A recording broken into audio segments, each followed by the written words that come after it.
नमस्कार, मेरा नाम है रमन भारद्वाज। इस सेशन में आपका बहुत बहुत स्वागत, बहुत बहुत अभिनंदन। चौहानों की सत्ता की शुरुआत कहां से होती है? वो कौन सी जगह है जहां पर सबसे पहले चौहानों ने अपने शासन की शुरुआत की, भले ही स्वतंत्र तौर पर या किसी के अधीन रहते हुए? और वो कौन से व्यक्ति थे जिन्होंने चौहानों के लिए वहां पर राज्य स्थापित किया, भले ही छोटा सा राज्य स्थापित किया हो? और वो कौन से सोर्स हैं जिसमें जानकारी मिलती है?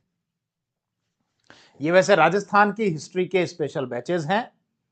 पूरा बैच आप भारद्वाज क्लासेस की एप्लीकेशन पर ज्वाइन कर सकते हैं। एप्लीकेशन का लिंक वीडियो के डिस्क्रिप्शन में भी है और प्ले स्टोर पर भी जाकर आप चेक कर सकते हैं। ध्यान दीजिए, ये वैसे एक मूर्ति है, कुछ आर्टिफिशियल इंटेलिजेंस से बनाई हुई। अजमेर के एक चौहान शासक थे, सोमेश्वर चौहान। पृथ्वीराज चौहान थे ना, प्रसिद्ध पृथ्वीराज चौहान थर्ड, उनके पिताजी थे। उन्होंने अपने जीवित रहते ही अपनी मूर्तियां लगवाई थी, सोमेश्वर चौहान ने, और अपने पिता अरुणोराज चौहान की भी मूर्तियां लगवाई थी। खैर, हम तो ये बात कर रहे थे कि चौहानों की सत्ता शुरू कहां से होती है, कौन व्यक्ति थे जो सबसे पहले चौहानों की सत्ता की शुरुआत की थी? तो वो व्यक्ति थे ये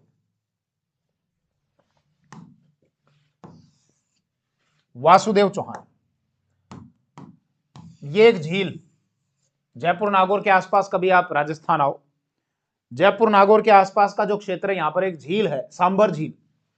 नमक उत्पादन होता है, बड़ी मात्रा में नमक का उत्पादन होता है। इस झील के आसपास के क्षेत्र में सबसे पहले वासुदेव चौहान ने 551 ईस्वी के लगभग में चौहानों के लिए सत्ता स्थापित की थी, मतलब एक राज्य स्थापित किया था। इससे पहले का कोई ऐसी जानकारी नहीं मिलती कि कोई और व्यक्ति रहे जिन्होंने चौहानों की सत्ता स्थापित की या किसी राज्य पर अधिकार किया। एक सोर्स है प्रबंध कोश।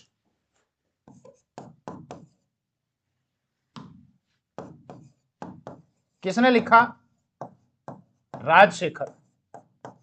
वो ये कहते हैं, राजशेखर, प्रबंध कोश में, कि 551 ईस्वी में वासुदेव चौहान ने इस सांबर झील के आसपास के क्षेत्र में चौहानों की सत्ता स्थापित की थी। ये राज्य स्थापित किया था, चौहानों का राज्य स्थापित हुआ। इस सांबर झील के संबंध में कहा जाता है कि वासुदेव चौहान ही इस सांबर झील के प्रवर्तक थे, मतलब इस सांबर झील को उन्होंने बनाया था। हालांकि जब भौगोलिक अवधारणा हम ये देखते हैं तो सांबर झील जो है ये टेथिस सागर का अवशेष है। लेकिन इनके संबंध में एक ऐसी मान्यता है कि जब इनको अपना एक राज्य स्थापित करना था तो किसी गुफा में ये गए, वहां कोई ऋषि तपस्या कर रहे थे और उनकी तपस्या को भंग ना करते हुए हाथ जोड़कर ये बैठ गए। बोले ऋषिवर को डिस्टर्ब नहीं करेंगे, जब स्वतः ही इनका ध्यान जब खुलेगा तो फिर इनसे बात करेंगे। काफी देर ये बैठे रहे, हाथ जोड़कर बैठे रहे। ऋषि की तपस्या भंग नहीं हुई। जब ये चलने लगे तो ऋषिवर ने आंख खोली, पूछा कि कैसे आना हुआ? बोले आप अंतर्यामी, आप जानते हैं मैं कैसे आया। तो उन्होंने आशीर्वाद दिया कि जाओ, इस क्षेत्र में तुम्हारे लिए जल की व्यवस्था हो जाएगी, लेकिन संदेह मत करना, कुछ मतलब इस प्रकार की कहानियां हैं। तो ऋषिवर का आशीर्वाद मिला और ये झील जो है इन्होंने उनके आशीर्वाद से बनवाई, ऐसा कहा जाता है। लेकिन भौगोलिक अवधारणा यह है कि यह टेथिस सी का अवशेष है। सांबर झील के संबंध में हमको एक सोर्स से और जानकारी मिलती है इनके संबंध में। वासुदेव चौहान ने यहां पर ये सांबर झील के प्रवर्तक थे, सांबर झील बनवाई। पहले मैप दिखाता हूं मैं आपको, उसके बाद फिर मैं डिस्कस करता हूं। ये राजस्थान का नया नक्शा, ये पूरा एक जिला था पहले, सीकर, यहां से यहां तक। सीकर को कर दिया खंड खंड, अब ये नया तोड़कर एक जिला बनाया आपका नीम का थाना, अजीतगढ़, गुडा, खेतड़ी, पाटन, इसके अलावा उदयपुर वाटी, श्री माधोपुर, ये तो तोड़ के कर दिए इधर अलग, बाकी सीकर कर दिया अलग। तो इस सीकर से लगता हुआ और अजमेर के बीच में, ये पुष्कर जो आता है ना अजमेर, उसके बीच का एक क्षेत्र है। ये वो क्षेत्र है जो चौहानों का आरंभिक क्षेत्र रहा। अनंत प्रदेश कहा जाता था इसको।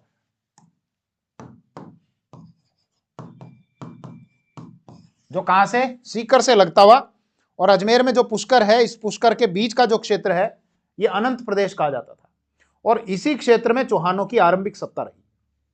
इस क्षेत्र के संबंध में ऐसी मान्यता है, परंपरा, ये कहा जाता है कि यहां की आबादी 1.25 लाख हुआ करती थी, और 1.25 लाख आबादी के कारण ही इस क्षेत्र को कहा गया 1.25 लाख। पहले 1.25 लाख, 1.25 लाख, 1.25 लाख, फिर 1.25 लाख, 1.25 लाख, 1.25 लाख से होता होता हो गया सपालदक्ष, सपालदक्ष से हो गया आपका शाकंभरी, शाकंभरी से हो गया आपका सांबर। तो इस शाकंभरी या सांबर वाले क्षेत्र पर चौहानों की सत्ता रही, चौहान यहां के राजा रहे, इसीलिए उनको कहा गया संभरी राज, संभरी पर राज करने वाले, या उनको कहा गया शाकंभरीश्वर, इस शाकंभरी के क्षेत्र के ईश्वर, शाकंभरीश्वर। हालांकि देखो चौहानों का ये जो नाम हुआ कि साहब ये चौहान है, ये कहां से जानकारी मिलती है, तो एक तो रामकरण आसोपा है, रामकरण जी हैं, रामकरण आसोपा, उन्होंने कहा कि सांबर झील के चारों ओर रहने के कारण ये लोग चाहमान कहलाए, और चाहमान से चौहान हुआ। चारों ओर यानी चारों ओर चाहमान।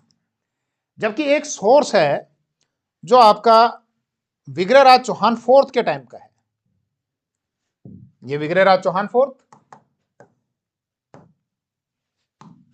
इनके टाइम का हमको एक अभिलेख मिलता है।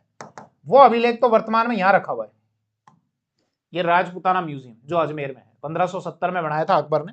वर्तमान में ये म्यूजियम है, मैगजीन दुर्ग इसको कहा जाता है, यहां रखा हुआ है। लेकिन पहले वो जो सोर्स लगा हुआ था वो यहां पर लगा हुआ था, जिसको 2.5 दिन का झोपड़ा कहा जाता है। कुतुबुद्दीन ऐबक ने एक जगह यहां पर एक सरस्वती कंठाभरण पाठशाला हुआ करती थी जो विग्रहराज चौहान ने बनाई थी, उसको कुतुबुद्दीन ऐबक ने तुड़वा दिया था, और उसके स्थान पर ये 2.5 दिन का झोपड़ा बनाया। 2.5 दिन का उर्स लगता है पंजाब शाह का, इसलिए इसको 2.5 दिन का झोपड़ा कहा जाता है।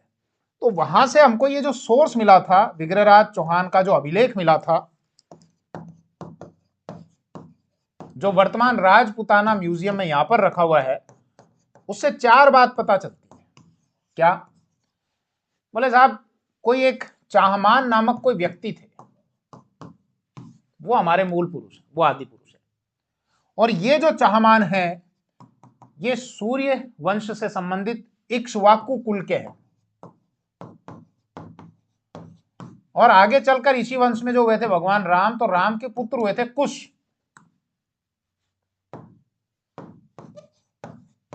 ये कुश के वंशजों में, और ये क्षत्रिय हैं, और कौन से क्षत्रिय हैं? मालव, मालव जाति के क्षत्रिय हैं।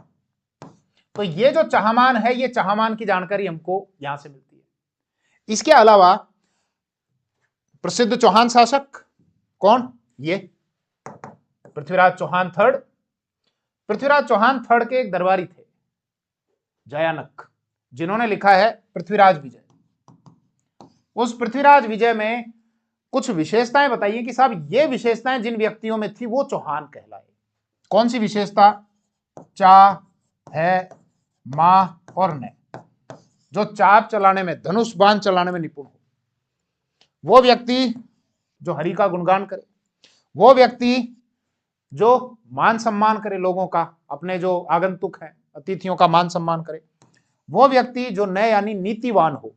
तो ये जो विशेषताएं हैं, इन विशेषताओं का ये द्योतक है, ये जिसमें विशेषताएं है वो चाहमान कहलाए। चाहमान से होता होता हो गया चौहान।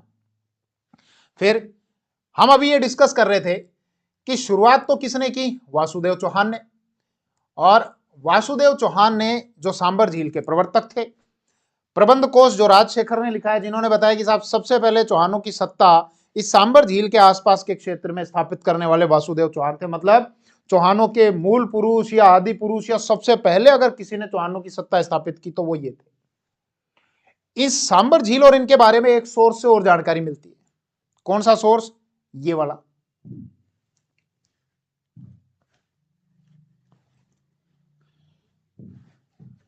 ये वाला, जिसके पहले के वीडियोस में मैंने आपके साथ में डिस्कशन किया था, तो उन सारी बातों पर तो डिस्कशन नहीं करेंगे।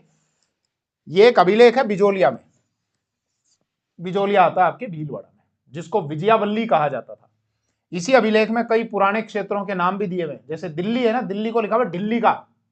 आज दिल्ली दिल्ली दिल्ली बोलते हैं, उसको ढिल्ली का कहते थे, ढिल्ली का। फिर इसके अलावा ये जो आपका विजयावल्ली वाला क्षेत्र है, देखो जब विषय आ ही गया तो ध्यान दो,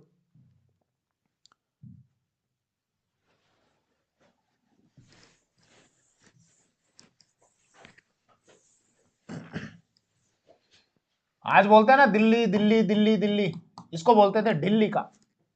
फिर ये जो आपका नागौर वाला क्षेत्र है इसको कहा जाता था अहिछत्रपुर। इसके अलावा ये जो आपका पाली में एक जगह आती है ना नाडोल, नाडोल को कहा जाता था नड्डुल। इसके अलावा नागदा, नागदा आता है आपके उदयपुर में, उसको लिखा हुआ है नागहृद। इसके अलावा विजयावल्ली, ये जो भीलवाड़ा में ना बिजोलिया, इसको लिखा हुआ है विजयावल्ली। इसके अलावा आप चित्तौड़ में जाओ तो एक जगह आती है भैंसरोड़गढ़, और भीलवाड़ा में आता है आपका बिजोलिया। इसके बीच का ये जो प्लेटू है, पठारी क्षेत्र है, इसको कहा जाता है ऊपर माल, इसको लिखा हुआ उत्तमाद्री। इसके अलावा ये मांडलगढ़ आता है आपका भीलवाड़ा में, इसको लिखा हुआ है मंडलकर। इसके अलावा ये जो भीनमाल वाला जो क्षेत्र है, जालोर में आता है भीनमाल, इसको लिखा हुआ है श्रीमाल। इसके अलावा सांबर, जहां चौहानों की शुरुआत होती है सत्ता की, इसको लिखा हुआ है शाकंबरी। तो वापस यहां पर आओ कि साहब ये जो सांबर झील है ना, ये सांबर झील के प्रवर्तक वासुदेव चौहान थे। वो यहां से इस बिजोलिया के इस अभिलेख से पता चलता है जो 1170 ईस्वी का है। और यहां पर एक मंदिर है पार्श्वनाथ जी का मंदिर, वहां पर ये लगा हुआ है। ये देखो बहुत सारी बातें पता चलती है विग्रहराज चौहान के बारे में भी कि साहब इन्होंने दिल्ली को जीत लिया था। इसके अलावा अर्णोराज चौहान के बारे में भी कि इनकी उपाधि थी प्रताप लंकेश्वर, और मंदिर के लिए एक गांव डोनेट किया था रेवड़ा नामक गांव।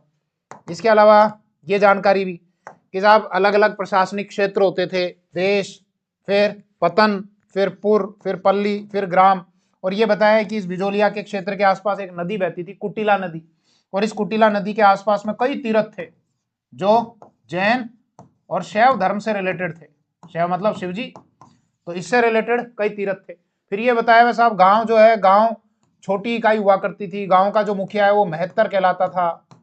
फिर इसके अलावा गांवों को मिला के एक बड़ी इकाई होती थी, उसको प्रतिगण कहा जाता था, उस प्रतिगण का जो मुखिया है वो परिग्राही कहलाता था। तो ये सारी जानकारियां जो है यहां से दी हुई है। अब देखो शुरुआत में जो चौहान थे ना वो स्वतंत्र नहीं थे, चौहान प्रतिहारों के सामंत थे। एक शासक दिखाता हूं आपको मैं, आपको ये देखो भाई, चौहान शुरू में तो कहां थे, सांबर झील इस अनंत क्षेत्र में थे। राजधानी इनकी नागौर थी, अहिछत्रपुर का क्षेत्र।